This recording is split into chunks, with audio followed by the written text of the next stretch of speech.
Evening, everybody. Welcome to Dueling. This is for whatever the hell day it is in May. Yesterday was Mother's Day, so happy Mother's Day to all the mothers out there. To all the mothers. All the mothers, each and every one. And so we have an interest. Never mind, I can't say it. Remember, clean. I know. I stopped myself. You should be proud. I am. I really did. I was about to go there, and I thought to myself, breaks. So, interesting show tonight. We've got Suds. He's keeping it clean. Tried. It's going to be rough. The hype man, Clint. We got not your host, Zolt. Our host. He's I don't even know. I mean, at this point, I think he's out there in San Francisco trying to work some kind of Brock Purdy for Andy Dalton trade. He needs some experience there in that locker room. I just thought he was out there working. The streets of San Francisco. That's the wrong way to go. It's just that he's out there. He's out there working. He's working the streets of San Francisco. Oh my God. But the good news is, now that we've got the triumphant return of Suds, and we've got Clint here today, my job's easy because I'm just gonna say, okay, let's talk some NBA, and then I'm gonna do this, and it's gonna be great. Have at it, gentlemen. Oh my God! Well, what are we starting with? I assume we're going to start with one Ja Morant. Oh, let's. First of all, I just want to read off his past problems before we go on to what he has done recently. Okay, so far, it alleged that he attacked a teenager in his backyard during a pickup basketball game where he punched the kid several times in the head. This is alleged. There's a lawsuit pending on that one. Then there was a verbal altercation. And when I say verbal altercation, him and 7 of his boys showed up to a shoe store. The kid ran in the back and locked himself in a storage unit in order to avoid getting killed. That's his words. And the guy said, and Ja was allegedly pounding on the door for 20 minutes, trying to get him, threatening the kid that he's going to wait till he gets off work and he was going to take care of him. And then obviously the Pacers ordeal, where one of his boys was sitting on the sidelines, got into an altercation, verbal, not physical, verbal altercation with the entire Pacers basketball team, and was escorted out of the building. And then after the game was in the parking lot in the cars, allegedly pointing lasers, which usually is at the end of a gun, on their heads and chests of the Indiana Pacers as they're entering the bus. And now he is involved not once but twice in allegations where, not allegations, the first one is verified. He had a gun at a strip club, waving it around, singing. I don't know what song that was he was singing. I'm not going to go into that detail, but he was waving a gun around in a strip club, and he wanted to put it on his Instagram. Is that where he put it? His Instagram, which resulted in an 8-game suspension and cost him. And when I say cost him, this is just his paycheck of $600,000.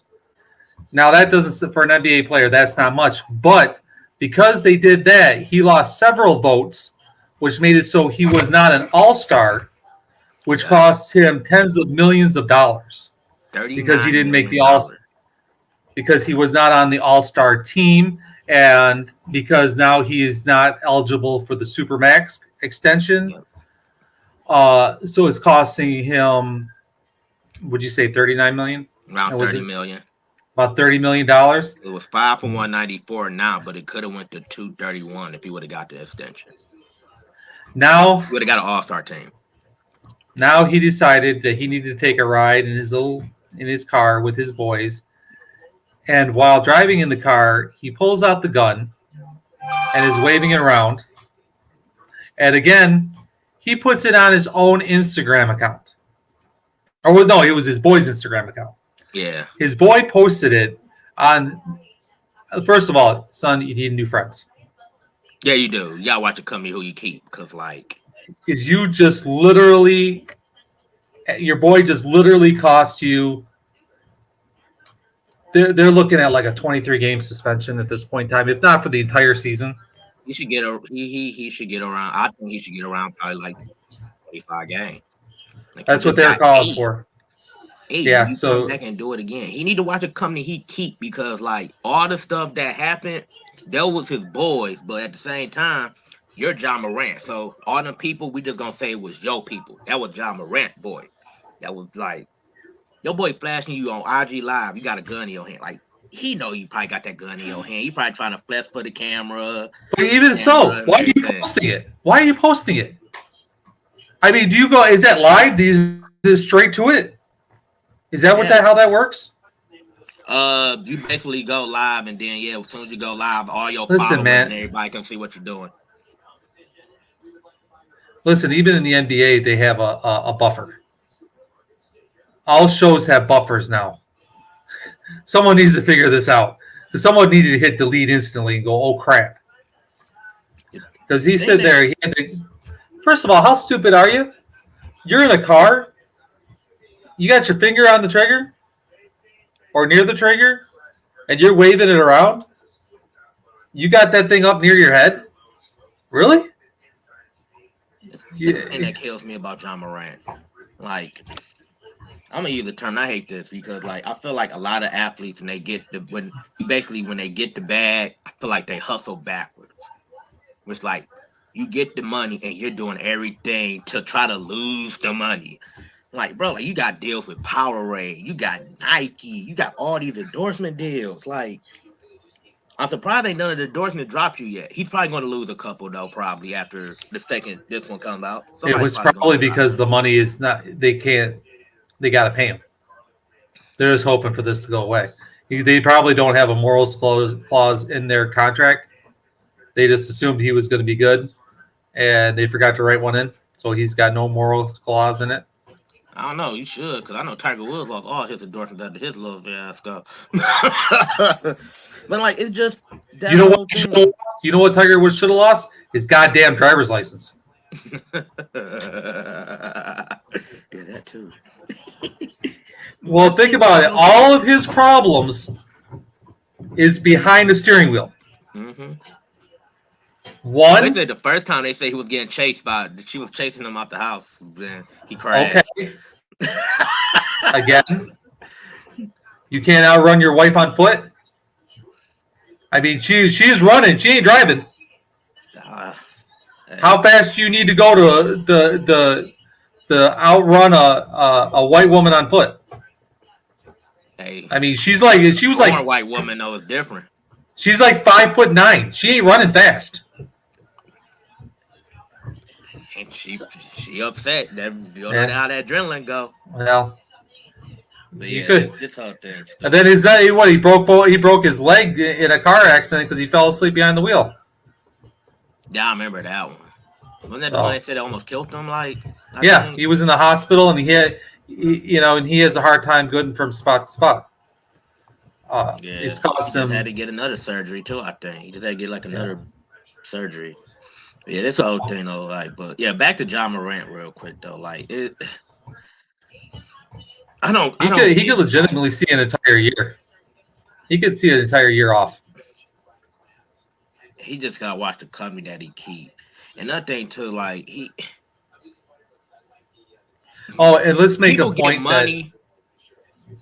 People get money, it changes you. Like when he first came out, before he got the money, he was all like a humble guy. Well, wasn't he broken? Wasn't he private school? No, he came from I think he came from a D2 school though. No, but high school. No, his high school was private, wasn't it? Oh, I don't know if he went to a private high school, but he got that money though. Everything around him started. He started acting. But I think his mom and dad are like six-figure income. He ain't from the hood. Is my point. He's not about this life. Yeah, he's not about that life. I'm sure I'm not part of that. No, he's not. Yeah, he's not about that life. He's from Crestwood, South Carolina.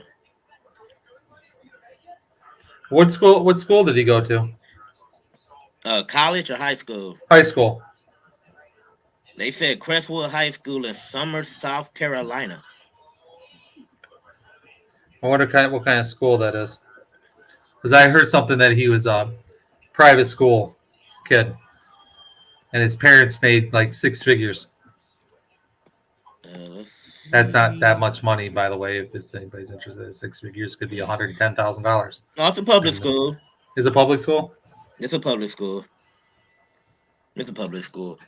But yeah, though, like he's not about that life though. Like they say he be throwing crip signs up in the middle of NBA game and doing all this stuff. You gotta realize something though, like it's people that been in the game for like 20, 30 years, bruh. They don't care if you John Morant. They don't care if you got $194 million. They just live off the respect of like how they grow up, and they feel like you disrespecting them. That causes issues. I was friends with a police officer, and he was talking about how he was driving down the street one time, and he was up here in Michigan, and he pulled up to a guy representing, and he actually had his clothes, his hat, and his clothes going in the wrong direction because one gang goes to the right and the other one goes to the left. I'm not going to get into who is who, and he had his shit pointed in the wrong direction.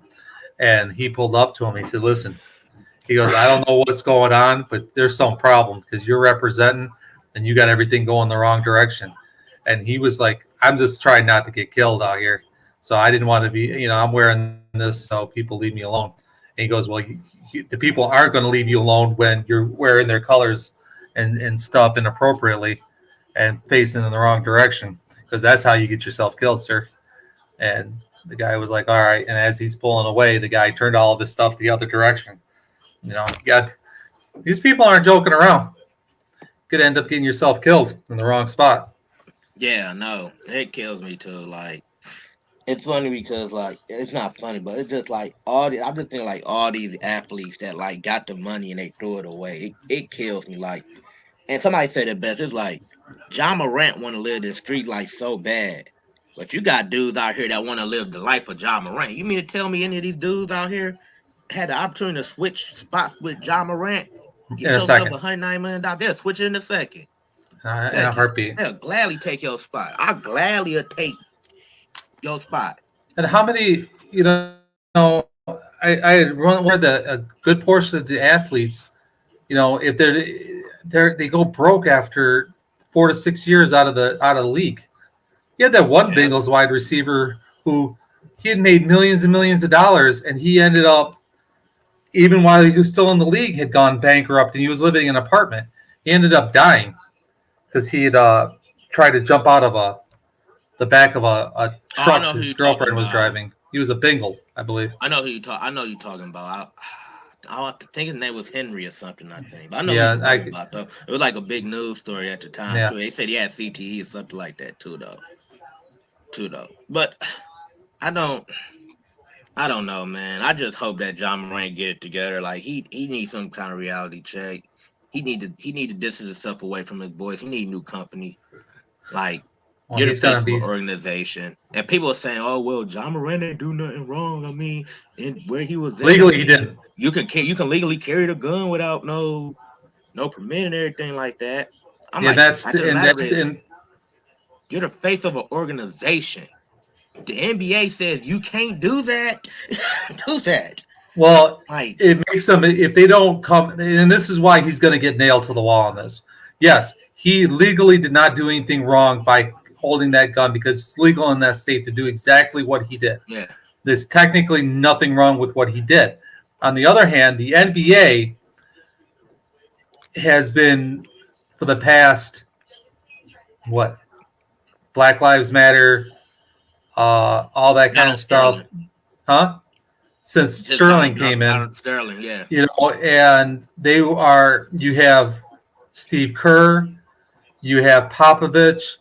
They're all yelling and screaming every other week about gun control, about children dying in schools because of guns. All these mass shootings that been starting to come back to life now. Like, yeah, and you have them all rallying this cause, and you got the face of a franchise waving a gun around on Instagram. Exactly. And rapping lyrics to a song. And they can't let it. They'd be complete hypocrites and have no leg to stand on, because every reporter will say, "Oh well, okay, you talk a lot, but here's so and so waving guns around on Instagram, making threats to teenagers and stuff like that." And they if you don't want to look like hypocrites, you got to nail them. You got to nail them to the wall. There you do. That's why I think a lot of people think he's gonna get him like a multiple game suspension. Like that whole thing, like that 8-game thing to me. I think Michael Wilbon said it best. That was a PR thing. Like that was a PR thing. That was you like, oh well, I'm gonna just go and say I'm gonna check myself into counseling so that I can get back out on the floor quicker and everything like that. So he did it 2 months later. Like, and it's funny because somebody said he want to live. They say he want to live that NBA lifestyle, and when they say that, it's a rapper that I listen to. His name is NBA YoungBoy, and he's actually about that life. Like he was on the streets and all that. They said Ja Morant trying to live that life, but he ain't about that life. Like it's people that's like, interviews saying that like, bro, you better stop throwing crip signs up in the middle of the game. You ain't about that, bro. Like he get an and one, he throwing up gang signs and everything. It's like, okay. You gonna test the wrong one. They don't care you Ja Morant, bro. They don't care. No, they don't. 23 years old. 23 years old. And what happens if you've written these checks, and what happens if they decide, you know what? We've had enough. Not only are we not going to resign you, we got to suspend you. We're not going to resign you. You're out of the league. And you could probably go to that. He could go to that, but he just but you're gonna get yourself hurt. Yeah, I don't know. It's just idiotic, man. I don't know what's going on. I don't know if he ain't got no positive role model. I don't know what's going on with his daddy. Like his daddy at all his games. I don't know what kind of influence his daddy is having on him. It doesn't sound like good influence. I mean, somebody said it's a good point. They said like he's the breadwinner now. So like a lot of kids when they become the breadwinner, they feel like their parents will let them get away with a lot of stuff because they feel like the kid will cut them off. I don't know. Do his daddy feel that way or something? Because his dad be just as wild as him sometimes. He be at the Memphis games wild. He about to fight Shannon Sharp one time. Like I got a brother who's 6'3" and he's currently 350, and he was a lineman for a D2 school. And my dad was 5'10" and 160 pounds wet. And my brother went off, and he grabbed a hold of a futon in his room and flipped the whole futon with one hand, sending it up in the air flying. And my dad's first reaction was to the sidearm. My dad was chief of police. He went to the sidearm immediately. My brother sat his ass right down. He was like, "Yeah, I ain't about that, Dad." Right, like, okay, no. I was just playing. No, my brother shut up. He stopped talking. He just sat down. He just sat down. Like, nope, I'm good. Like, that's it. That's a wrap. My stepdad was. That's my stepdad spoke. We listened. Like my dad didn't speak. He just grabbed the holster. That was the end of the conversation. the end of the whole argument. Put on the table like, what was you saying? He just kept it in there. My brother was silent, sat down, turned the futon back over, and lay down in bed and went to sleep. Oh my god! He's like, "I'm good. I'm sorry." I wouldn't even try. And and this he's letting his kid run roughshod. Hoping to get money. I don't know if he's hoping to get money or what, but he's letting this kid roughshod. You need to slap the taste right out of his mouth and say, "Listen, you're going to end up screwing this up for yourself and for us." He gonna cost himself out the league, man. I hope he don't. That kid can be a star. He's already a star. He is a star. Like But here's the thing. I don't get it. You're running this lifestyle. You're burning through that cash too as we speak, and you're going to go through that money quick because every car you have, and this is what screws up these NFL and NBA and all these players. They buy a $10-15 million home or more. They have 7 cars that are, $100,000, $500,000 cars, $1 million cars. I still don't know why the hell you need 7 cars for. How you gonna drive? But they do though, right? Am I wrong? You drive all them cars. You just gonna buy a car for every day of the week, huh? This is my Monday car. What is what in Ohio? What does every car have to have? In Ohio? Yes. In Michigan too. What does every car have to have? I know most cars, some reason, gotta have rims and tinted windows. No. What? They have to have car insurance. I thought you was talking serious. I thought you was like joking. No, they all have to have car insurance. And the car insurance is based upon how much the car is worth. So if you have a $100,000 car, you ain't getting $100 a month car insurance. Right. That car insurance is costing you $10,000 to $20,000 a month in car insurance. You got 7. You're paying $70,000 a month in car insurance. That house has house insurance and it has taxes. And so you're paying tens of thousands of dollars a month for your house and your homeowner's insurance and your taxes. And, when that money stops coming in, those bills stop. They keep coming. So either A, you're going to sell the car. By the way, when you sell the car, you're going to get 1/3 of what that car is worth. Mm-hmm. You spend $1 million, you ain't getting $1 million back for that car. Yeah, you may get 600,000, you get 500,000, but you ain't getting that $1 million. Right, you never do. So these dudes are going to rack up. He's going to rack up some serious bills really fast, and that money's going to disappear because ain't nobody going to give you a job. Yeah, nobody going to give you a job. Nobody. But so let's talk about the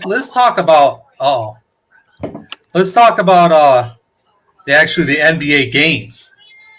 The Lakers, the dude. embarrassment that Philly was yesterday. Oh, we can go there. Rivers has lost 10 Game 7s. Yeah, since being a head coach, he's lost 10 Game 7s. He holds the NBA record for most Game 7s lost. But I look at some of them Game 7s he lost though. Like he lost a couple. I'm not blaming him. I'm not blaming him though. But yeah, you can't play. He came in there playing the games for him. He didn't say, "You know what, Embiid, Harden, you be the 5th leading scorer on our team tonight, Embiid, you be number 3." No, the crazy thing about James Harden, they said that they pulled a stat up. They said he has the lowest 3-point percentage all time, minimum 25 attempts in playoff history. The dude they played 7 games. The man had 5 games he couldn't make 4 field goals. Wasn't it last year or the year before where he scored a point in the second half as their leading scorer? He had 3 games in this series. He had no points in the fourth quarter. Did you hear what Embiid said during his press conference? Yeah, I don't like that. He threw everybody under the bus besides Harden. Me and James, we can't win by ourselves. I'm like, excuse me, did you see our numbers yesterday? You notice that you're number 3 in scoring on your own team. You're supposed to be the number 1. You're the MVP, and you're number 3. You're number 3 in scoring on your own team in a Game 7. And what does Harden have to do with that? By the way, Harden was number 5 in scoring in that game. He scored 9 points. He's a former MVP, a future Hall of Famer, NBA leading scorer at one point in time, and you scored 9 points. And Embiid is the current MVP, and he got handed to him by a fat white guy who can't run. Well, let's say this about that dude is slow. They call him 0-5 in game 7s. Like he has not won a game 7. And we know how James Harden is in the playoffs in game 7. He just small. He's small. He's the ghost. He's the NBA ghost. That should be his name because he disappears in the playoffs like a fart in the wind. Yeah. So I don't know if Doc gonna get fired. They fired Monty Williams though, man. No, and we were just me and Zolt were talking about that. We should throw the bank account at him in Detroit to get him there because that's the only way anybody's coming to Detroit. We got to get the number 1 overall draft pick. Get that. But y'all probably can get. Get Victor. Victor and Cade Cunningham coming back from injury. You get Victor, and then you get Williams as the head coach, and you'll get some players willing to come to Detroit and play. Because right now we got nothing. We can't get free agents worth a lick of salt to come to Detroit. We got nothing in this area for them. You got to give them a reason to come. Yeah, if you went out and got Williams and you went and got Detroit could convince them. I feel like Detroit could. Well, if you get Williams and you get the number 1 overall pick, you'll get people to come. There has to be a reason. No game 7s on your home court, though. You guaranteed to lose by at least 30. Just saying. Back-to-back years. Look. Game 7 means you made the playoffs. Yeah, we'll take that. We'll take it. And by the way, that also means we won 3 playoff games. So we'll take that for the in a couple of years. We can live with that. Can we take them and get rid of Bickerstaff? Now you've destroyed your first round picks in Cleveland. You don't get any more of those. That's cool. You had like 7 of them in a row, and you gave them all up because we Bron. Hey, we still go with LeBron James, Kyrie Irving. I mean, don't forget. Wait, you had like 5 of them. You had 5 of them after LeBron James. After Anthony Bennett. Yeah, Kyrie Irving, Anthony Bennett, who was the bust. Was it Wiggins? Was it Wiggins that you had to? It worked because we traded him for love and got a ring out of that. So that works. That's a win-win. Win-win. But no, it's a lose. You got a ring, and then you blew up your team, and you haven't. You barely sniffed the playoffs since. You sold your soul. We our bigs play like punks. I mean, they just got manhandled. Clint, tell me why that dude can't. How does what's his name get it? How does he drive on people? What's his name for? They're in the playoffs right now. Oh my god. In the West, their center, white guy. Jokic, Joker. How does Joker drive on anybody? He looks like he's walking. He looks like when he's running, he's walking. Tell me he doesn't look slow. He's the most unathletic NBA player ever. But you hate him because he's so good. It's like no, you can't call him that. Steph Curry is not the fastest. Steph Curry is not the strongest. But Steph Curry will and beat you. Wait a second. First of all, Steph Curry has the endurance of a god. He'll run you to death around that court. The Joker stands there like a stone statue, gets the ball, and literally, it don't matter who's on him, somehow he drives past them. And he looks like he's walking. How does he do it? He got that sneaky athleticism. That's what that is. He looks like he snuck some McDonald's. You probably do. I mean, ain't he looks like it looks like he shops at McDonald's on a daily basis. And he outruns these dudes, gets down court before him, goes off the dribble. 15 and 10. I don't understand how he pulls that off. That's the European. It's amazing. Look at Luka. Luka is out of shape like a mud. Luka is out of shape. I don't care what nobody say. Luka will be one of those guys. You're right. Luka looks out of shape. Yes. Well, I guess I can go ahead and leave because we're talking about basketball. Nobody gives a shit. So I'll see you guys later. Get out, Michigan, man. Hang on. I'm letting them wrap it up. Hi, gents. We've already had like the 10 times the amount of NBA talk today than we have had all year. I think we're good for the month. We're gonna do this. Who wins? Lakers. Who you got, Suds? Who you got? I'm only if you could promise that Anthony Davis stays healthy. I'm taking the Lakers. If you promise me Anthony Davis stays healthy. I think we're getting a Lakers Boston's playoffs. Yeah. Finals. I totally agree. But if Anthony Davis goes down, it's a wrap. Joker's gonna eat them alive. You got nothing for him after Anthony Davis. You get that dude in foul trouble, or he goes down with injury. Joker is gonna wipe the floor with those backups. And of course, I think I think Boston takes it in 5, maybe 6. Yeah, I say Boston in 6. I think that LA series can go 7. Okay, I agree with you. I think it's gonna be Boston. Hey, we're not done yet. We're not done. Be quiet, Zolt. I think we got it out of your system. We're good.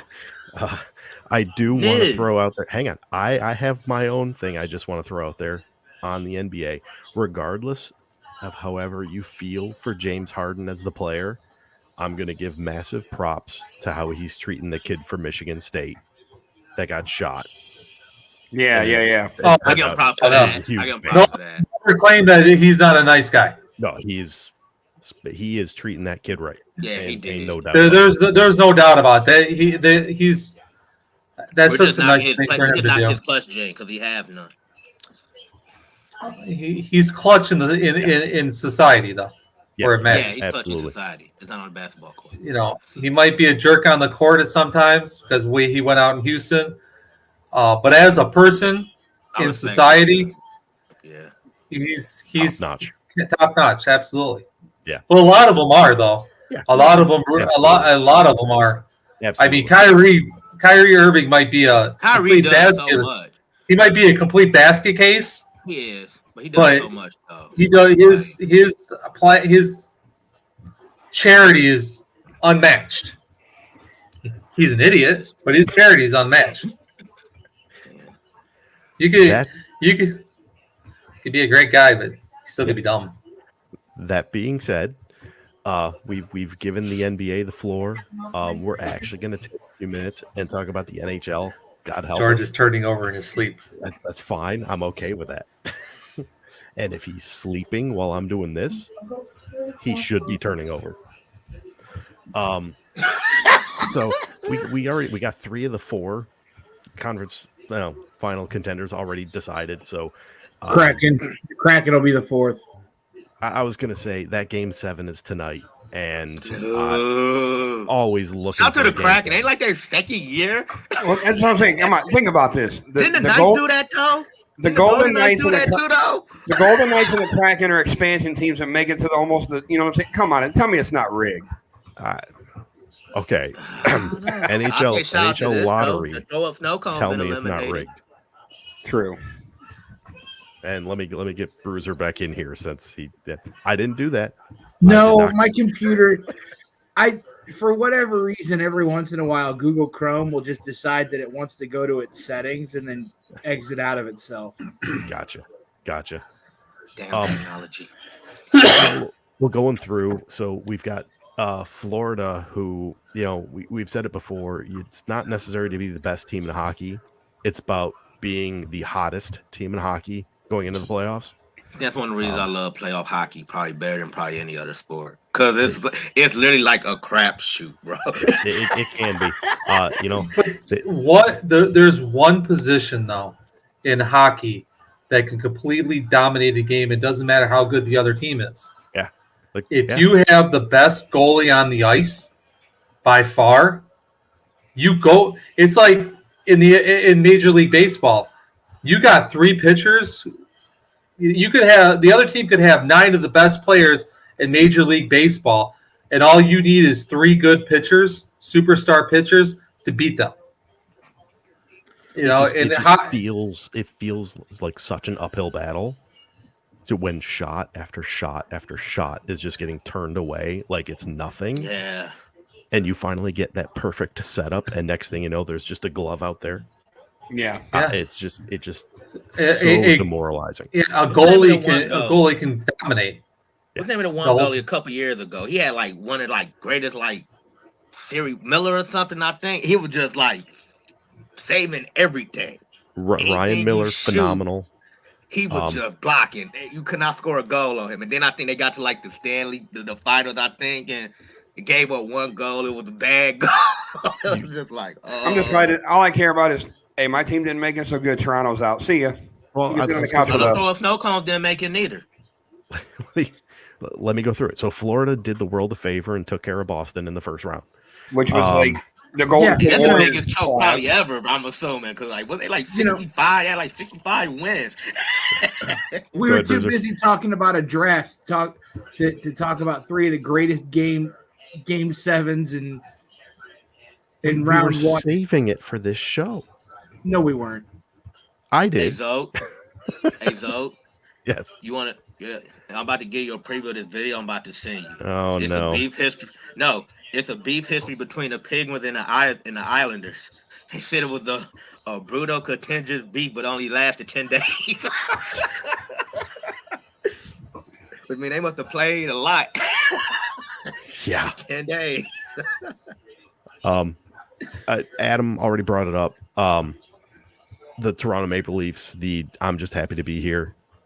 After they finally made it past the first round, and Florida just said, okay. I feel like Tampa's at that point now that I think their run's coming to that. Like it's gonna be one of those things. I don't think they're gonna have enough money to re-sign everybody. It's no longer going to be we just need a one piece to change up one piece and we're good to go. It's gonna require a bit more than that now. We're going to see a collapse on Adams Tampa Bay Lightning. I'll send you that real quick when it happens. Hey, I got the back-to-back championships. I'll take it. They're gonna talk about the championships, of course they is. I think I sent the one on the Red Wings.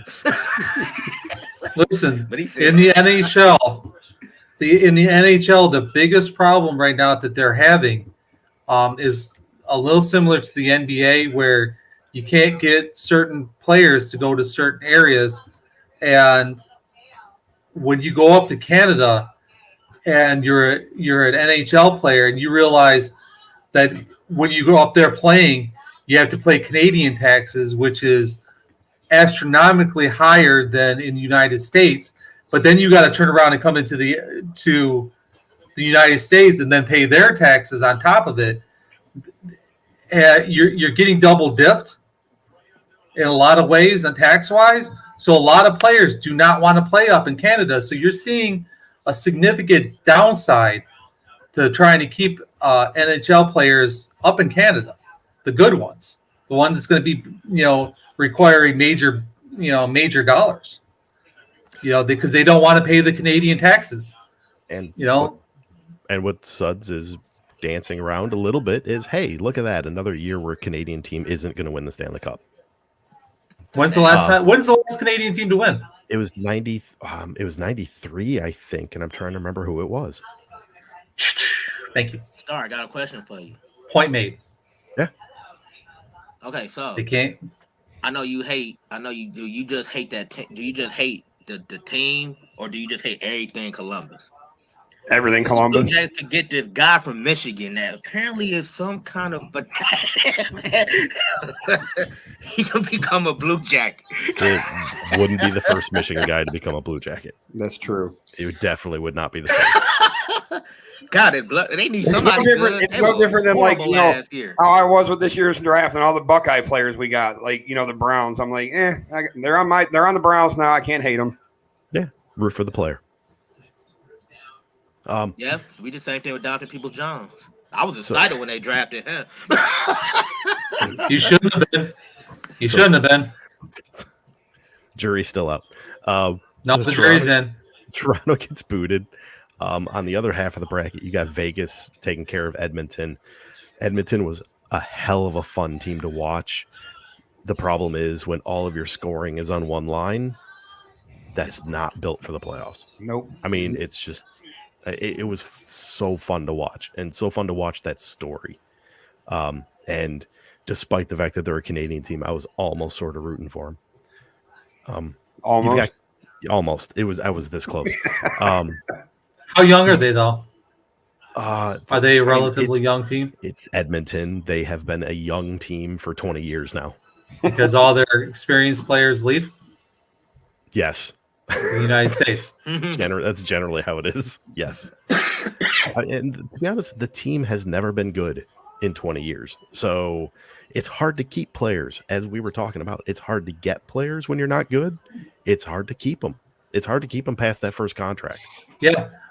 Well, go Google when the big leap in taxes in Canada went up. Nobody cares about that anymore. We're past that point. We're talking hockey. What you complaining about? Oh wait, NASCAR. Go ahead. No, not yet. 0-0 at the end of the Dallas-Seattle game. Oh, good. Oh, so Game 7 overtime? Oh, dude. In the first period. Let's go. I know. We're rolling. So this is going to be one of those games. It'll be like the 1-0 is going to be the final for this. You know what I mean? Cool. I'm okay with that. A 0-0 triple overtime. Listen, there's nothing more exciting. It's the one sport where you can get away with that and it'd be exciting. Right. You watch a no-hitter in baseball, you're going to go to sleep. Well, in the NBA, if you in the NBA, you get a score that's 10-10 and at the end of the first quarter, you're taking a nap. You go 0-0 to the third period in hockey, you're on your seat. You're on the edge because that's a hell of a game going on. So we didn't talk about Carolina. Carolina secured the Islanders. They made short work of the Devils. Number 1 seed. I don't think they're going to have too much problem with Florida, just because I think they're at the end of their run. You got Seattle and Dallas, and that's the game we were just talking about. Let's see. I'm kind of hoping Seattle comes out of it. I kind of want Florida Cinderella run to continue. I don't want to take it all the way to the cup. I have zero problems if it does. But they're probably going to lose in the finals. But let's play this out. Cinderella runs like that, though, man. If Seattle does win tonight, Seattle, Vegas to see who goes to the Cup final. The two newest teams. Your two newest expansion teams. Oh man. Well, if Florida, the Panthers have never won a cup, right? Correct. So if Florida beats Carolina, you are guaranteed a first-time cup winner. Carolina's won one before? 2006. Yeah. You're guaranteed a first-time cup winner. When was the last time you could say that about a World Series or the Cubs? I mean, not the first one, but I mean, 100 and some odd years. I'm talking very first time. Very first time. In baseball? I don't know if there's any teams that have never won one, is there? You can't say that about the World Series. When was the last time you saw a Super Bowl matchup featuring two teams that had never won a Super Bowl? That's coming. I'm telling you. It's going to be the Browns and the Lions in that Super Bowl. We might not be around to see it, but it's going to happen. Since we're on the subject, how many teams do you think in the NHL have never won the Cup? Obviously, we're just talking about 3 of them because the 2. Isn't there like 3 of them? 7 Blue or 8? Jackets, they never won one, so that'd be what, 3? Correct. They're at 4. Let me run down the list. Let me make sure this is current because this sure looks like it's current because it's got Seattle on it. Arizona. Oh, yeah. Oh, yeah. Buffalo? Really? The Sabres have never won? Yeah. That's what I'm looking at. Wow. That's Columbus, Florida, Minnesota, Nashville, Ottawa, San Jose. The Senators never won a cup? Because the Senators have had multiple iterations of the franchise. Because the franchise left and then San Jose has never. Hang on. The Sharks have never won. Thought They played for it though. You know what? They played for it. They didn't win. Only won one Western Conference championship in 2016. Lost to Pittsburgh. Yeah, I know that one. Seattle, Vancouver, Vegas, Winnipeg. The Canucks. The Canucks have never won one. That's amazing. So what's the grand total? 10, That is 11? 12. Okay. You That's a lot of. Well, how many of those are like? How many of those are recently expansions? You know what I mean? That list can't be right because the Blues won the cup a couple of years ago. I didn't say St. Louis. You said the Blue Jackets. I said the Blue Jackets. The Ohio team. Vancouver appeared in the Cup Finals 3 times. And lost all 3. Lost. Well, they got swept by the Islanders. Lost to the Rangers. So apparently they don't do well against New York teams. Right. Right.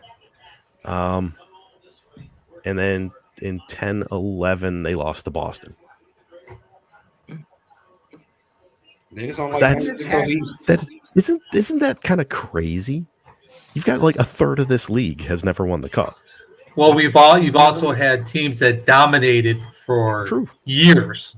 True. The Red Wings have, probably have 7 or 8 titles by themselves. The Canadians with Gretzky. Didn't the Penguins have like a, they had a run? They had like the what's the name? 6 or 7, and then Gretzky in Canada, and then there's somebody else. The Penguins, winning a bunch. You just there's probably 4 or 5 teams that have dominated this league forever. So it's not really that surprising. It doesn't necessarily happen, in the other sports because of the way everybody has everything set up, So it's just a fascinating stat absolutely. When you look at it. Yeah, you still have NFL teams that haven't won it either, and Super Bowls. So, yes, you do. A couple of them. Some expansion and some not so expanded. And I alluded to it before, so I'm not going to really get into it. But NHL had their draft lottery, and Chicago Blackhawks get to move up to the first overall pick. That poor kid. What a shocker! Yeah, I think the Blue Jackets 4th. I want to say 3rd. Oh, 3rd. Oh. There's somewhere in there. So what a shocker! You lose Patrick Kane a year ago now, and Jonathan Taves is moving on, and here you go, have a player. Meanwhile, the Red Wings are stuck down there at 9. Are you trying to say the NHL draft is fixed? Is that what you're trying to imply? I'm merely saying that it's the Chicago Blackhawks built that team with getting multiple number 1 draft picks in a row. And all of a sudden those players are gone and suddenly they have another one. Sounds like Cleveland, huh? Also a collapse on them. It was also a collapse on them too. I'm gonna send you all the hockey collapses though. I'm not saying it's fixed. I'm saying it's frustrating. That's all I'm saying. The Cavaliers, because we can say the same thing about the Cavaliers. We only got it right once. What's that? We only got it right once. You had 5 of them though. Yeah, most of them right. Kind of like LeBron's rings. We got to hit one sooner or later. LeBron. Blind chicken gets a corn every once in a while. All right. What do we want the next topic to be? I had a list of options. We can actually discuss NASCAR briefly, if you'd wish. We are at the break. Or not the break. We are at the quote-unquote all-star weekend. We'll go to commercial while you're talking. Talk NASCAR. If I had commercials to run, this would be a much easier show because I would just keep running them. Good night, folks. Hi. They are at the All-Star race. They are literally halfway through the regular season. Sorry, I almost threw that out there. It has been a spirited season. What are we talking about? NASCAR. Oh. Well, I mean, you're trying to be sarcastic and funny, but it actually has. I didn't know what we were actually started talking about. I wasn't. I wasn't trying to be sarcastic. I wasn't talking to you. I was talking to Zoe. Oh, okay. I mean, you're trying to be sarcastic and funny, but it actually has been a spirited season. Especially with. I was going to say, please talk. I need to check on something real quick. Especially with what's been going on with Ross Chastain. Non-driving Ross. What's that? Everybody calling him non-driving Ross. Listen, man, for everybody bitching about him, they're the ones that glorify Dale Sr. Not going to argue with that. But if you drop half of these talk show hosts and whatnot back in the 80s and 90s when Dale Sr. was in his heyday, they'd be bitching about the same thing. They'd have wanted Dale Sr. suspended for 5 races for what he did to Terry Labonte at Bristol. Still one of the greatest races ever. Or don't lose. I firmly agree that Dale didn't mean to ship him that hard. Just wanted to kind of bump him out of the way a little bit. He was gonna get him bump and run, but it was look.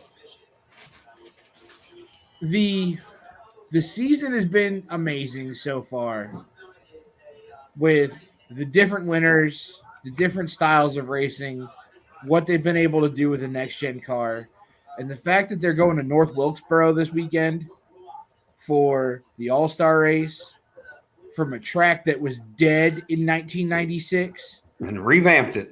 I mean, I saw it in 2020. In 2020, we stopped at North Wilkesboro on the way home from Charlotte, and the infield and half of turns 1 and 2 were underwater, and there were trees growing up out of the booths, and it was just a sad sight. And now you look at it, and I can't believe what they've done to that place. And how big is that track? 5/8 mile. Okay, no, I knew it was a short track. It is a short track. The interesting thing about North Wilkesboro is, depending on which way they have it configured, the front stretch goes uphill and the back stretch goes downhill. That's interesting. And I don't think these guys have been on a true short track like this in a long time. One that's going to wear out the car and wear out the tires. And they're actually going to have to race the track as well as each other. That's not going to be a full field, though, right?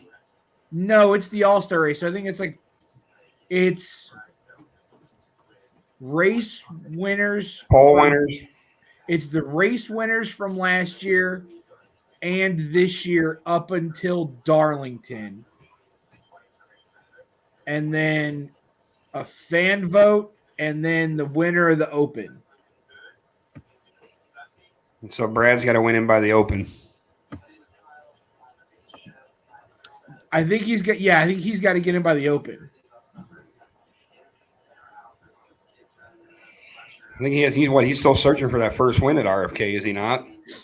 He almost had it Sunday. Had he not been caught up in that Martin Truex Jr. wreck. Yeah, because I kept checking it on the ESPN app or the NASCAR app, and I'm like, he was top 6 all day. Yeah.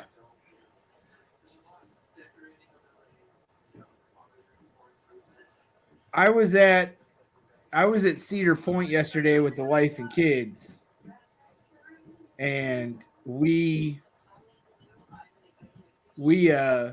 I was standing in line for rides, I was checking the fantasy lineup, and then I saw that Zolt finished absolute dead last yesterday.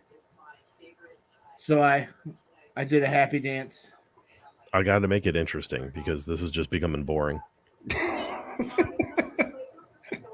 How bad is this point lead, though? Is it dwindled much? It's 150 points. Yeah, I was going to say it's somewhere like 140, somewhere around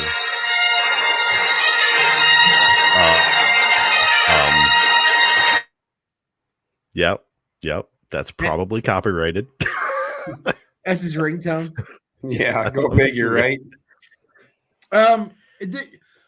Honestly, though, like if you have a chance, go look on NASCAR.com or go to FS1 because they were airing a special about it tonight about North Wilkesboro and the state that it was in. And I want to say it was like 2017 or 2018. Dale Jr. got a bunch of people there at North Wilkesboro, and they knocked down all the weeds, and they cleaned up the track and mowed the grass just so that it could get scanned by iRacing. No shit. So it could get preserved somehow, because at that point it was going to be claimed by the North Carolina Wilderness. And every once in a while, Marcus Smith from SMI would tell Dale, "Hey, I haven't forgotten about North Wilkesboro. Haven't forgotten about North Wilkesboro." And here we are. And I think if the debut this week with the Cup cars goes well, I bet next year it's a points paying race at North Wilkesboro. Can they fit 43 cars on that track, though, or 40? No, you could fit they used to fit 46. Okay. Listen, I think the days of having 2 dates at Texas are over. I think the days of having 2 dates at a number of SMI tracks are over, because I think that with North Wilkesboro there, they're going to take a date from Charlotte, and you have the Nashville Super Speedway, which has Dover's second date now, which the renovation project on the Nashville Fairgrounds has begun, and they expect that to be completed by the 2025 season. So I can see the Nashville Fairgrounds losing, or the Nashville Super Speedway losing that date to the Nashville Fairgrounds. Or, this would make a bunch of people happy, I could see Bristol losing their spring date and just having the night race. I'm okay with that. And if Bristol loses their spring date, it'll go to Nashville, and the Fairgrounds will have a date. And, and the Speedway will have a date. Is that going to be dirt, though? What? The Fairgrounds? The Fairgrounds is asphalt. Okay. I don't know. I just wasn't sure. You think at the Fairgrounds, you automatically think of dirt, you know? No, the Nashville Fairgrounds was a cup track up until the 80s. And then it was a Busch/Xfinity track up until the 2000s. And then they stopped running there. Oh, yeah. You got your race this year you're not looking forward to. Isn't it the Chicago road race this year? The street course? Yeah. Nope. I don't care. Don't care. You just not like road courses, or just not that style of road course? I don't think that the Cup, with the pushback that the Cup Series has gotten from the city of Chicago and all the aldermen in Chicago, especially in downtown. Sent you that, though. It's come to the point where not only do the Cup cars have to run mufflers like they ran at Phoenix and that they ran at the Clash for that race. If the noise decibel rating gets too loud, the city of Chicago wants NASCAR to review the engine horsepower package. So if it comes back next year, that they're a lower horsepower, so there'll be lower decibels. It'll be more of a boring race. And I'm sorry. Street course racing is cool for Formula One. It's cool for IndyCar. It's not for Cup cars. Right. It's not for Cup cars. And I'm a firm believer that we have far too many road courses on the schedule as it is. You have 7 or 8 super speedway races. 6 super speedway races. 2 Atlanta, 2 Daytona, 2 Talladega. And I think Atlanta should have 1 date. My turn now. I gotta take this. Go ahead. Let it be noted, I allowed NASCAR talk and allowed it to proceed. Are we done now? For the moment. Oh, yeah. We're gonna let's move on. I don't want to spend a ton of time on the NHL schedule or NFL schedule, but the NFL schedule did come out. We all get to open with the Lions versus the Chiefs. Everybody in the world gets to watch that game. And we don't want God, please keep it close. Just please. What's your definition of close, though? 10. I would love it to be single digit, like It's 9 not going to points. happen. I know, but okay, if you can't keep it that close, make it a shootout at least, like 44-30. I was thinking about 14-point loss. That was about right. Well, the bad thing about it is that if somehow, some way, Jared Goff can go toe to toe with Patrick Mahomes, like he'll be the savior in Detroit. Okay. See, I think you might have gone too far. You've ruined it. You have completely ruined it for me. Being hopeful for you never know. He could have one good game for the year, and it'd be opening night. I mean, he gonna throw for yards to keep up with Patrick Mahomes. At least now we've seen it's like we just watched a season where we went 0-5 to start the season. We had one. It was ridiculous, and we came within a game of making the playoffs. So we had Washington. Remember, we had Washington in the first few games, so we had one win. I was there. Right. Oh. Well, just remember, you guys can say that you defeated Aaron Rodgers in his last game at Lambeau. And we will forever say that. Yep. So it's something you get to hold over his head. You're his daddy currently. That's right. And not only did we beat him in his last game, his last throw was a beautiful pick. Did you beat him twice though? You won twice. Yes. Twice. Yep. Last year, you were undefeated against Aaron Rodgers. It was glorious. Weird quirk of the schedule. Both times we play the Packers this coming season will be on Thursday, including the Thanksgiving game. We gotta see that shit twice. Nobody wants to see that once. I mean, I want to see it if we win. Oh yeah, but if you lose, I didn't even watch it. Everybody's going to be watching the Thanksgiving Day game. Well, here's the thing that makes me mad about that is I've always joked for years that when it was you needed to have like the Redskins, the Cowboys, and the Patriots all play on Thanksgiving. They wait until the Redskins change their name to Commanders and finally put them against the Cowboys on Thanksgiving. Like, come on. And what's the night game? I can't remember off the top of my head. So isn't it Saints and so? I thought it was maybe it wasn't the Saints. Vikings, wasn't it? Now I got to try to find it. Yeah, I just think I ain't even bothering looking at it. On purpose? Well, they didn't want to put the Cowboys and the Indians against each other? That's what I'm saying. Like, that would have been awesome. 49ers Seahawks. That might actually be a game. Yeah, that might be something to watch. Trey Lance. I can see they could have done that in the 70s. They got away with that one. Right. This Black Friday game. We Clint, you actually threw in the chat something I had seen and hadn't posted yet. So wild card playoff game is actually going to be on Peacock Network. Saturday game. Only Peacock Network. You will not be able to watch it on TV. I have it, so I'm good. Stream. Yeah, I have Peacock too. That's how I watch all the wrestling events. That is a very interesting choice for the league to make. That the you see the money they spent for that though? Yeah. Holy shit! I mean, hell, they already. Oh no, that's not Peacock. Never mind. That's Paramount Plus. I'm thinking about. It's partner with CBS. Never mind. It was like $105 million, wasn't it? You know how it's gonna be funny too? they're gonna get shafted with they're gonna put a bad game. Ain't nobody really gonna watch. No, you didn't miss spent your $105 million for this game right here.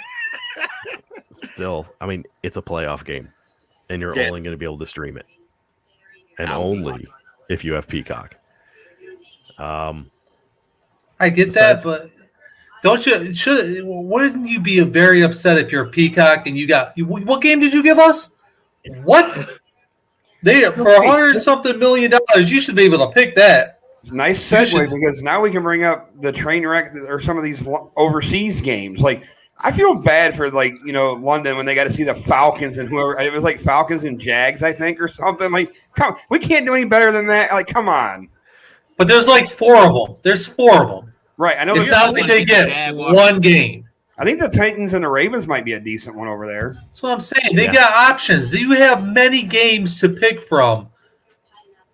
But Peacock got one games over there because of the simple fact that they're going to move their ass there. They're still thinking about moving the team there. I was going to say, I would feel bad for the Jaguar fans, except obviously there are no Jaguar fans here, which is why they go there. Right. Well, yeah, Falcons, Jaguars. That's at least they're not doing the Mexico City game this year. Right. The players want nothing to do with going to Europe. They absolutely don't want anything to do with it. Because first of all, it ain't their culture over there in any way, shape, or form. It's not football as they know it. No. And nobody cares who they are. Nobody's going to cater to them. Just look at when you watch the game, and it's early 9 a.m. here and we're watching the game, and there's say it's the Falcons and the Jags, but you got every other stinking jersey somebody's wearing in the stands but the Falcons or the Jags. You know what I mean? Yeah. You got to give them what's the name. Ravens Titans was the one I saw. I was like, that might be decent. That might be okay. Oh, that's a good game though. Well, it depends on which Tennessee shows up. And what do we got? The Germany is the Bucks and Bucks and Patriots. I'm trying Colts and Patriots. Colts and Patriots. They also have Dolphins Chiefs, which that could be a game in London. Pretty sure it says 9:30 a.m. So I'm assuming it's somewhere over there. Yeah. Yes. I didn't realize that one was one. Well, let's just see if Tua can last that long. Oh. Yeah, somebody had to say it. Right. Look at me. He's fragile. Is he even over the concussion yet? Yeah, finally. They said he is. Finally. Until he gets hit again. Yeah, he's 3 games away from being done for his career. I think if he has another one, he is. He should. They said he's okay. However, we're not at a point in the year where he has to take a physical yet. So, I wish nothing but the best for the kid because that is a rough spot to be in. Yeah. The Dolphins are getting Java best. They're getting Java best. Yeah. Yeah. Lord knows all the talent in the world. I remember Java best. He was a bad man on the football field.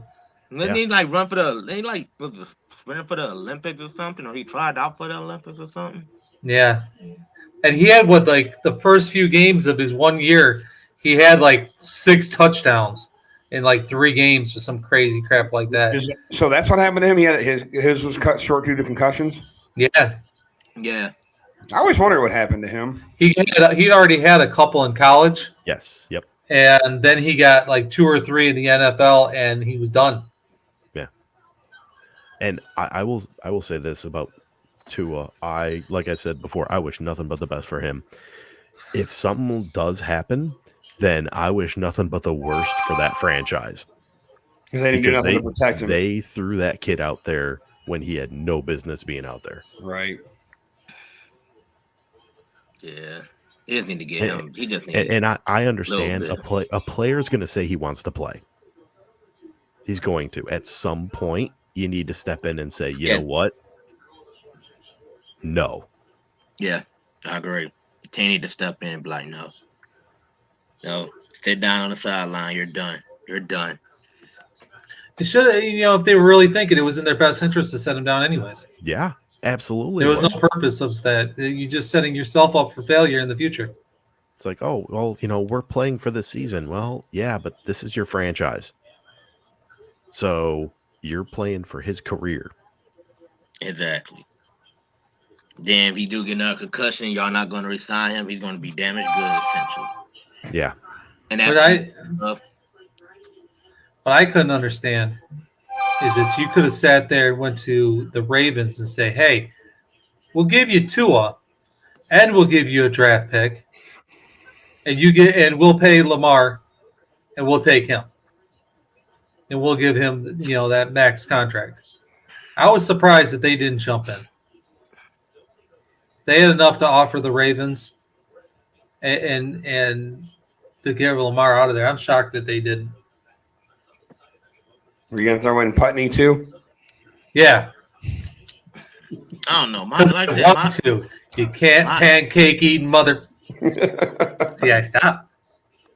My thing with contracts is just I'm just not the biggest fan of giving scrambling quarterback big contracts. He's a running quarterback. He's not a scrambling quarterback. Yeah, okay. Oh, yeah, a running quarterback. I'm not playing giving running quarterbacks big contracts.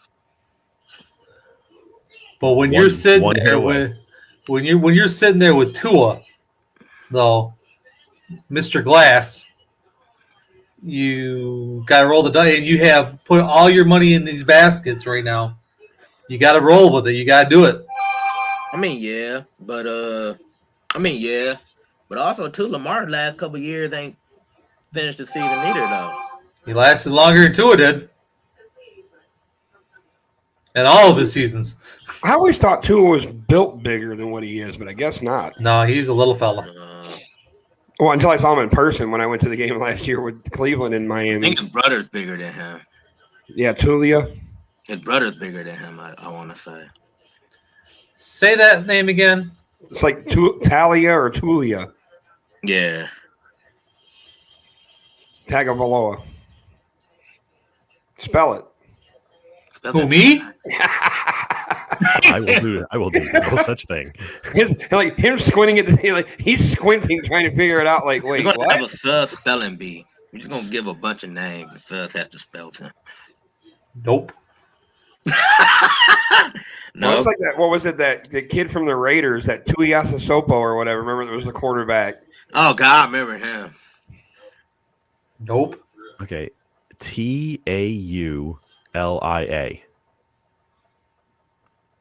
Talia? That's what I'm thinking, like Talia, Tulia, or however they pronounce it. One of them letters has got to be silent somewhere in there.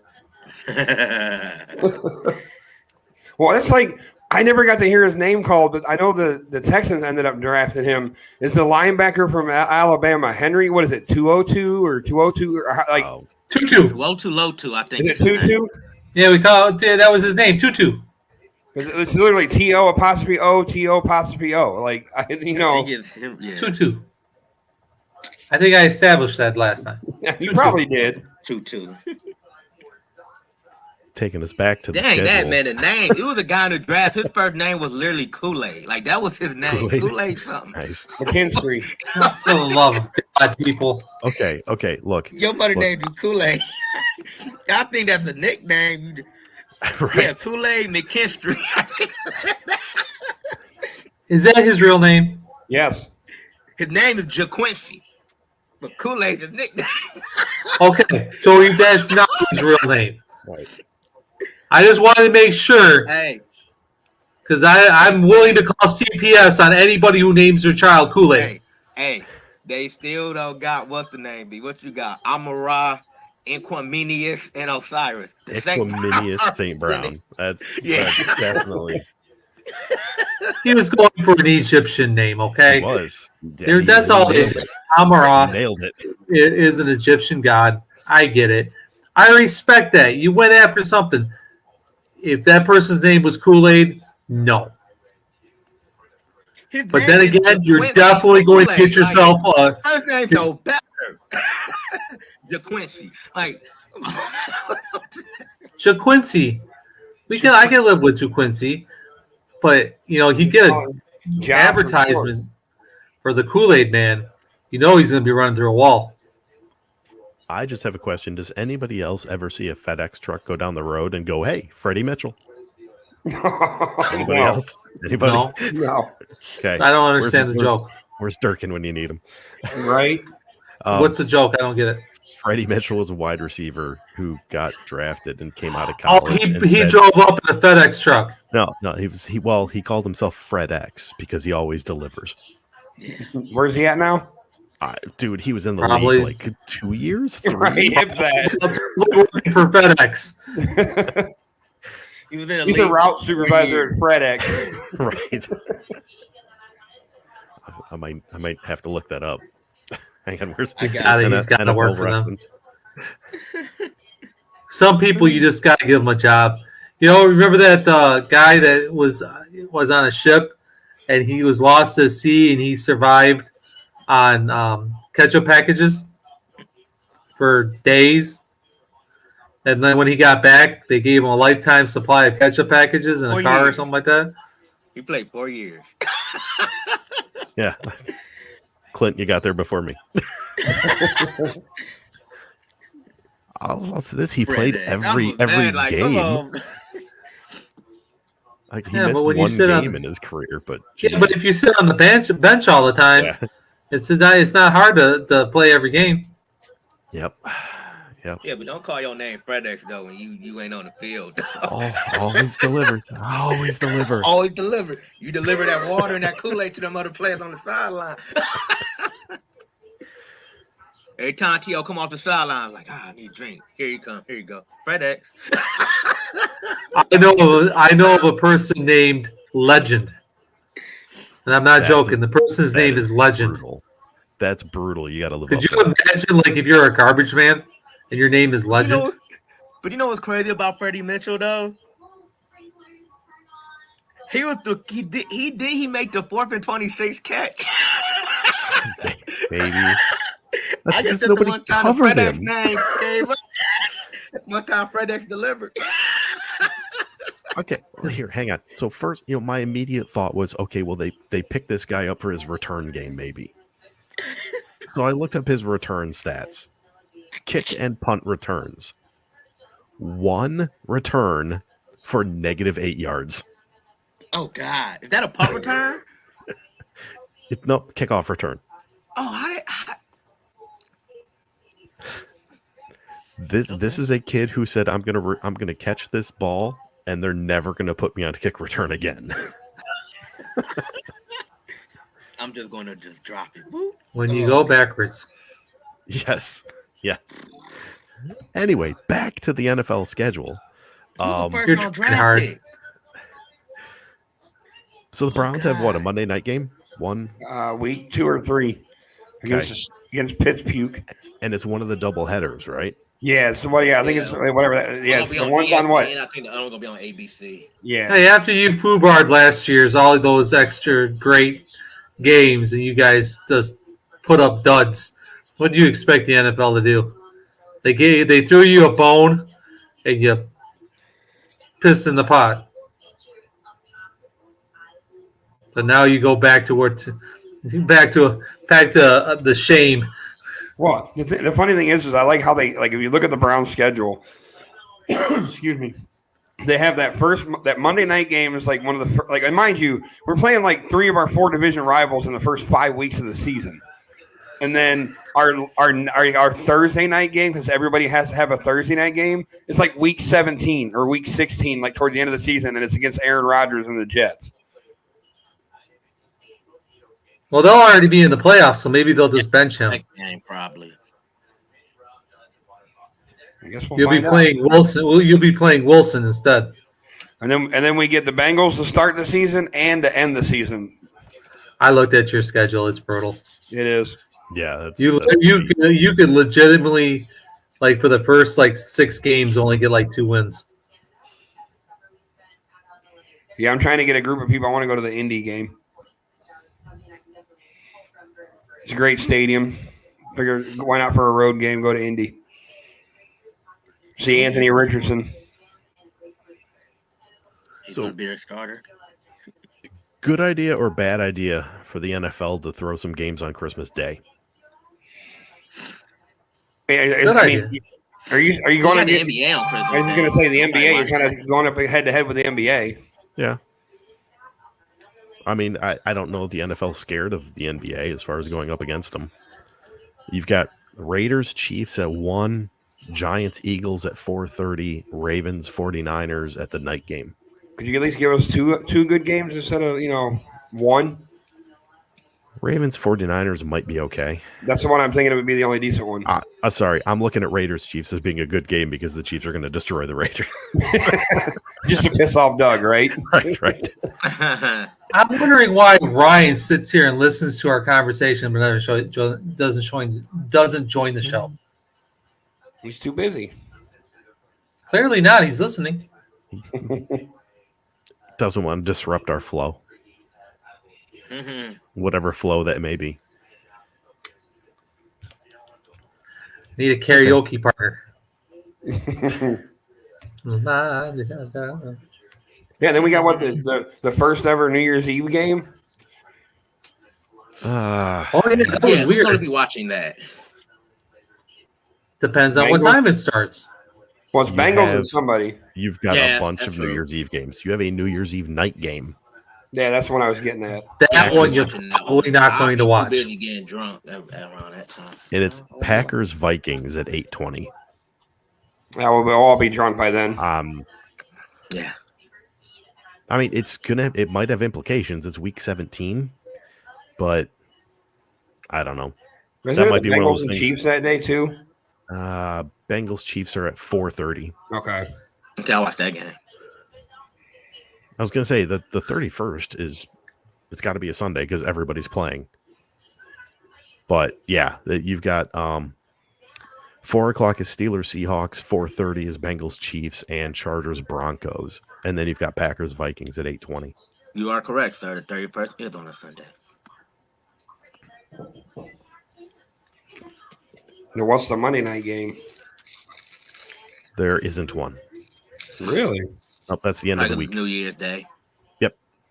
Yeah, you got to leave that for college football. Yep. Makes sense. They won't have no games on there neither. This isn't the year we start the playoff, is it? Playoff. The 12 team? That's next year. No, I'm pretty sure that's 24. I'm proud they jumped straight to 12. I thought they were going to start with 8. No, I'm pretty sure they jumped straight to 12. And the thing that's going to get me, though, is seeing like the possibility that Ohio State and Michigan could get a home playoff game. Yeah, that could get interesting. Okay, so we're just going to segue since we're talking about it anyway. I'll let the dog in. I threw a thing in the chat the other day about college football. And so Big Ten obviously picked up USC, UCLA.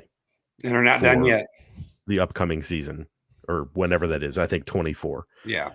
A thing that came out towards the end of the week was that they had already vetted and approved Oregon and Washington to join the Big Ten. They have not sent out invites yet for a couple reasons. Number one, they are worried about the optics of basically you are going in and killing another conference. Because that's what they're doing. They're also slightly concerned if there might be legal ramifications from the other teams in that conference. You just can't come in here and take all of our teams. And regardless of whether you can or you can't, that could tie things up for a while. To make it fair, we'll give you Maryland and Rutgers and call it a day. Yes. Please. Well, no, we ain't gonna give you Maryland. We ain't gonna give you Maryland because Maryland has a decently good basketball team. So he won't get Maryland. It's a lot. Rutgers. I thought you were gonna say we can't. You can have Rutgers outright. I thought you were gonna say we can't give him Maryland because then we're giving up Tagovailoa. Whatever, yeah, to his little brother. So I don't know. So there's that, and also the fact that they're paying quite a bit of money to get these teams, whether they're paying the teams themselves or paying an exit fee or however you want to look at it. And they think that the price will go down. If the price goes down, they'll snap them up. And I do kind of get that, because if you're paying attention to the media rights thing, the Pac-12 is still waiting to announce their media rights deal for the upcoming next 10 years. Is that the holdup? The holdup is that the rumor is that the money that's coming out of that deal is nowhere close to where it needs to be for those teams. And if that's the case, teams will walk for a much cheaper price. Welcome to the Big Ten. Well, exactly. Because, everybody else that has new media deals has already announced it. Everybody knows what conferences are making, so you know what you're getting team by team. Now, the issue that they have to look out for is that the Big 12 is nosing around the Pac-12 also. Being like, hey, we need some members. Mm-hmm. Now, if you're Oregon and Washington and the Big 10 is sniffing around, the Big 10 is interested, do you just hold off? Or if the Big 12 comes calling, do you go? Or do you just hold firm and see what happens to the Pac-12, which right now is looking to be pretty weak? You take away Oregon and Washington as well. I can see them holding firm just because of right now they're probably the number one team in the Pac-12. So they got the most value right now. So they're gonna try to, see what they can get. So I can see them standing firm temporarily. The only reason I could see them wanting out immediately is because, like I said, if that media deal comes out and it's a third of what the Big Ten is giving, why would you even want to stay? Yeah. Literally. Because nobody else is going to come into your conference for that. So it's really close to that conference being dead in the water. Yeah, but who do you have? Literally, you take away USC, UCLA, Oregon, Washington. What do you got? Washington State, Arizona State, Arizona. You almost become a Division II. At that point, yeah. Now, here's the big question. Say they do jump ship over the Big Ten. How the hell do you realign that for divisions? Make a third? Almost. Yeah. And then just take the top two teams and make them play in the Big Ten championship? Maybe almost have a playoff? A Big Ten playoff. Basically. Hell, you're not going to need non-conference games because you're just going to be able to play everybody within the division or your conference, And you limit it. Then you basically make it so you guarantee yourself, a good chance at a national championship to make it into the playoffs. Think about it though. But they're going to 12. How many teams can make it at that point? I'm saying when they go down to you should, out of the Big Ten, you should end up with one or two outstanding teams at the end, and they'll probably end up in the playoffs. So, realistically, if they grab Oregon and Washington, the Big Ten and the SEC are going to have 8 of those 12 teams. Yeah, literally. Mm-hmm. And at that point, does the Pac-12 just merge with the Mountain West and say, screw it? Well, you say the Big 12, but they're defunct, ain't they? Or no? Where Oklahoma and them are at? They're certainly trying not to be. That's why they're sniffing around. Just merge with the Mountain West. Call it a day.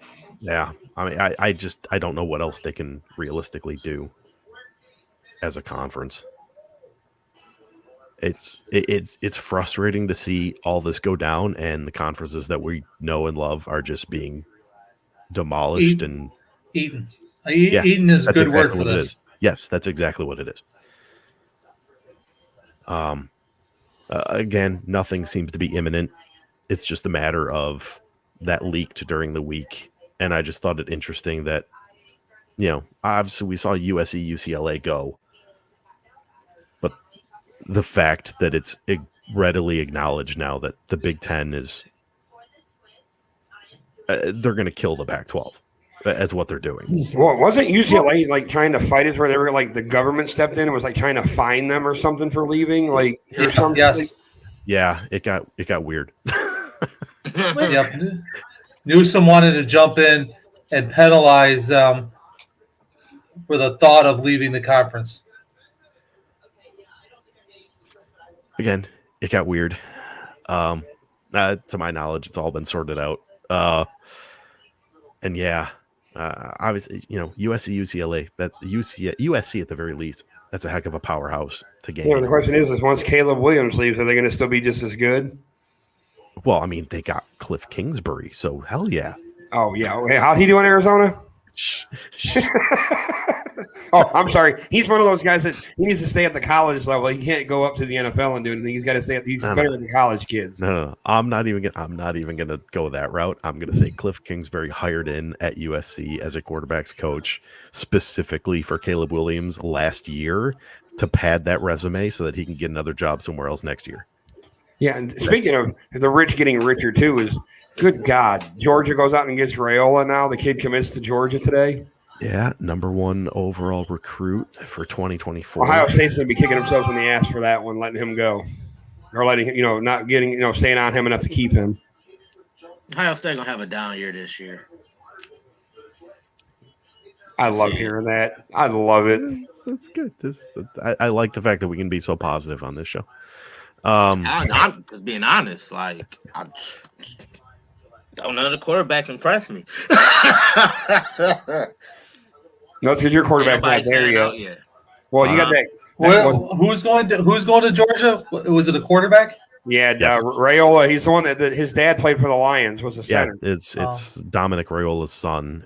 He's the #1 recruit for. Well, how is Philly going to draft him if he goes there? He's already got a quarterback. Like, they get his bulldog. Give him time. They got a few years before they got to get that draft capital. I mean, are they going to draft him and trade him? Because you're still going to have Hurts. Right. Yeah, he can wait in the wings like, all the quarterbacks under Brady. That's the place to go to die as a backup, was under Brady. Yeah, right. Did anybody survive that besides Garoppolo?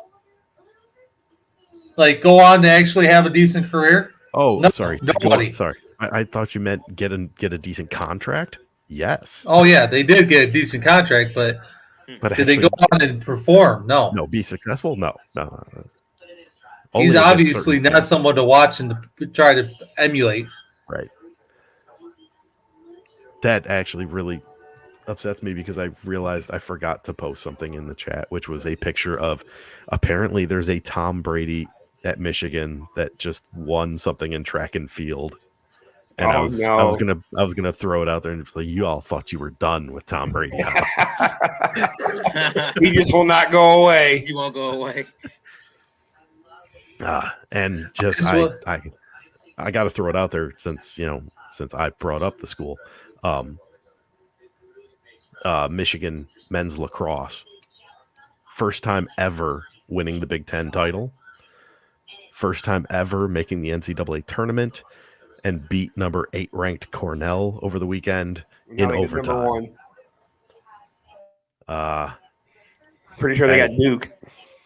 You know what? Hey, you're playing with house money.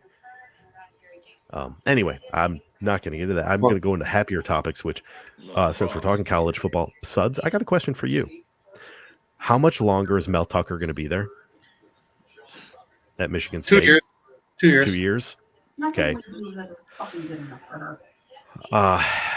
Just really curious what's happening there with the transfers. Oh, Tuck's coming, don't you know? Stop it. Stop it. Like Blake Corum said, I thought Tuck was coming. It was weird. You gotta give every coach, I guess, in college enough time to get all their players in. Yeah. Like the 4-year kind of thing. If by the 4th year you're unsuccessful because it is your team at that point in time, you got to go. So that's what every team seems to do is about a 4-year. If you're crap for 4 years, then it's time to leave. Okay. And I think this will be his. I think he's got 2 years left until his fourth. What was that? 94 million they gave him. They gave him a lot of money. They didn't. Boosters did. Well, fair enough. Okay, so last topic I had on our topic sheet, since we actually made one this week, since George wasn't going to be here. Matt Ryan going into the booth. It was just we're just going through it. Matt Ryan, who was announced, going to be an analyst for CBS. I think he'll do okay. Well, there'll be a learning curve like anybody else. You can't blow a 28-3 lead in the booth. I'm about to say, I just want to see a score be 28-3, and then they just like Matt Ryan just has to crack a joke about 28-3. most days, like Tony Romo owned that he sucks in the playoff, Matt. You got to own 28-3. It happened to you like 3 times, man. You got to walk away at this point in time. You just got to put your helmet. What's the status with this? Did Brady, is he going to the booth or not? Like, I thought I heard him they say he turned it down now or something. Brady did, or like, what's the status with that? I have no idea. There's a lot. That's a lot of money to turn down. But if you don't want to do it, you don't want to do it. I don't know. Maybe they told him that there was a training camp for announcers, and he said, "I don't do training camp." That's he did in Tampa Bay. Yes, he did. Maybe it was Fox and he wandered into the wrong booth. But possible. There you go. I got the joke. I call it quick. I also heard something too. They talking about he was like talking about investing into the Raiders or something. Yeah, I did hear that. He wants to become a part owner of the Raiders. Not the first time we've heard this, because he was trying to become a part owner of, I think it was Miami, as part of the whole thing that cost Miami a draft pick. Yeah, anyway. he had a meeting with the Raiders, try to be a minority owner. I mean, we've talked about it before. NFL owner is licensed to print money. But he would be the top of the heap, though. He'd be this just part of it. Collect those dividends. Be able to show up whenever he wants. Get all the credit. The Commanders. What's that? Like the team that bought the guy that bought the Commanders. Yeah, that actually cost money though. That cost some real money. Billion. It was a $6 billion price. $6 billion. Yeah, I believe the final tally is above 6 slightly, but yeah. Good riddance to Dan Snyder. That's one heck of a golden parachute, though. You think? He still win at the end. And didn't I hear his priority number 1 is getting a new stadium? Has he got any money left? Oh, he ain't gonna pay for it. No, Washington's paying for it. Exactly. Yeah. The city, Washington D.C. will fork over the dollar. Exactly. I want my chips with dip. Dan Snyder was delinquent. Anyway, going back to the Matt Ryan thing, the reason I brought it up, I just thought it might be an interesting topic, is current player, any sport that you think would actually be really good or that you would look forward to listening to in the booth. In the booth? Anybody. Ooh. The Kelsey brothers. Good choice. Would that be kind of like similar to like the Manning cast? Yep. Where you got Peyton and okay. Exactly like the Manning cast. No censors, just let him go. I'm trying to think of a real personality. I would think George Kittle could do pretty good. He's not close. That dude would go talking about aliens and invasions. You don't want to. I understand that. But Jimmy Garoppolo. He can talk about which porn star he's banging this week. You ain't wrong. Who's the lady now, Jimmy? How many movies she been in? You notice he's got to be quiet for a long time about who he dates now. Nobody talks. I think there's a. Hey, he don't care. No, I think he does. I think they have to sign a waiver that says you won't talk or something like that because they got to sign their NDA. Yeah, because you don't hear anything from them anymore. He hasn't had I haven't heard him date anybody. And that'd be front page news again. Well, I mean, if he ever went out there as a color commentator, I think there's only certain websites that would probably allow him on. I think that the thing about that is, like you said, like current player that could do. I mean, look how well Greg Olson's done. It's true. Like he's kind of set the bar for players coming into the booth, per se. He kind of came in. It seemed very natural for him. Yeah. Tony Romo's just a unicorn. You can't duplicate that. I'll give him credit. He does seem to call the play right before it comes out sometimes. Tony? Yeah. Yeah, he does. Dude, he's done that. So, like his first couple years, he's like, yep, it's going right there. I'm telling you, they're going to run a play action on his 3rd down and 2, and it's going to be right across the middle to Travis Kelce. And then as soon as it happens, play action.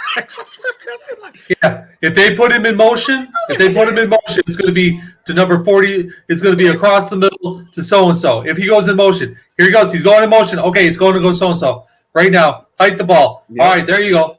And dude, how did you end up being such a bad quarterback in the NFL but see everything going? Yeah, he's not on the field anymore. He can see it when you're when you're in the box. The trick is he doesn't have the play-by-play guy in his headset. He's got the headset from the team. He's just listening to the play call. I just like he ain't a dang cowboy homer like Troy Aikman is. Yeah, Troy Aikman is a homer.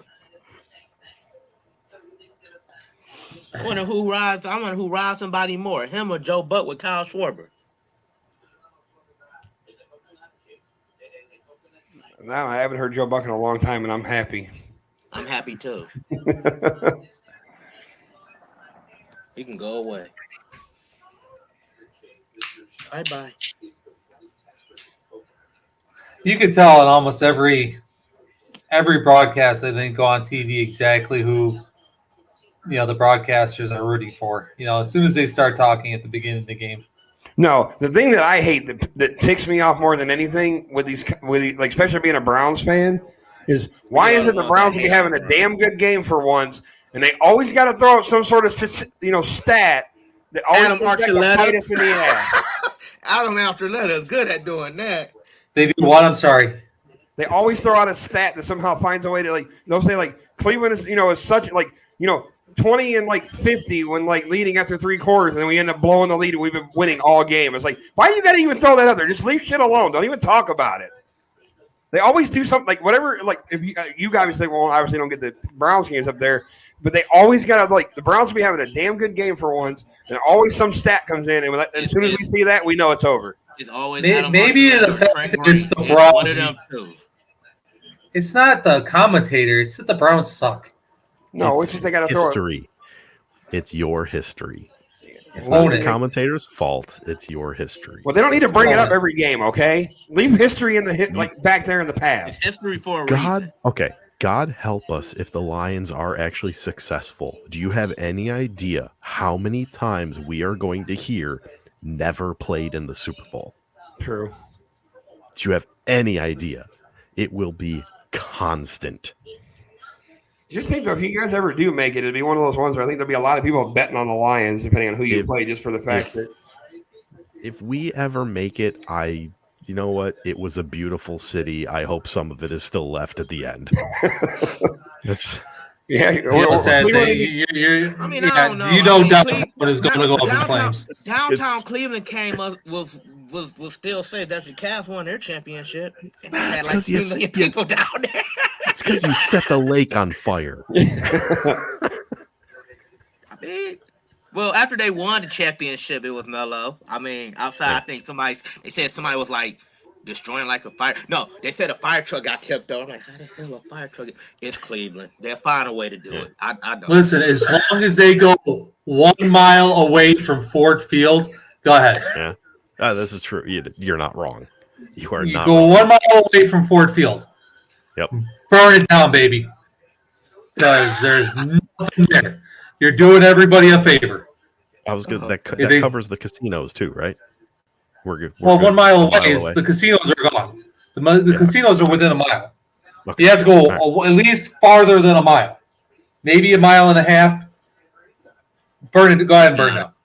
The real reason Detroit went downhill was Airship climbing because Patrick took office. Let's be honest. No. I mean, look, I'm going to lay a lot of stuff at Kwame's feet. I'm not going to lay that at his feet. It's been going on for a hell of a long time. You need to go back to, oh my God, the 80s. It was a joke, son. It was a joke because I watched American Greed on Kwame Fitzpatrick. Coleman Young. Coleman. So I was trying to, yes. Coleman Young. Lay that right. That man, I don't know why we haven't heard all the dirty stuff that dude used to do. It's amazing they left that he's like got out of there clean because you would think they would have. A lot of money. Yeah. He's dead, though, I'm assuming. Coleman Young's got to be dead. I would think so, yes. And just about everybody that worked with him probably is, too. It's been a long time. Dude, he was mafia in office. Yeah. That being said, we actually survived until 10 o'clock. I appreciate all you guys for showing up. I appreciate everybody for watching. Maybe next week we still won't have a host, but that's okay. We're going to figure this out.